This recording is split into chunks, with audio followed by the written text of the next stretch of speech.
teen elutoa ukse lahti ja vaatan, seal ta ongi, istub põrandal, mängib oma mänguasjadega, nii et ma siis proovin ta tähelepanu võita, naeratan, et Sara, issi tuli ja siis lõpuks ta märkab mind.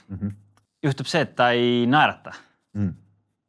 Ta hoopis vaatab mind vihase näoga ja ütleb, mine ma issi. Ja alguses ma olen nagu veits segaduses, et oota, ma just nagu tulin koju, et äkki tal on paha tuju või midagi. Aga siis jõuabki see karm reaalsus mulle kohale, et ta ei tahagi mind näha. Ja põhjus on selles, et ma olen nii pikad tööpäevad teinud kogu aeg, et ma olen kontorist tulnud koju kella 7 paiku tihti peale ja tema jaoks see magama mineku aeg. Ta seostas ära isa tuleku ja magama mineku. Ta ei tahtnudki, et ma tuleks koju.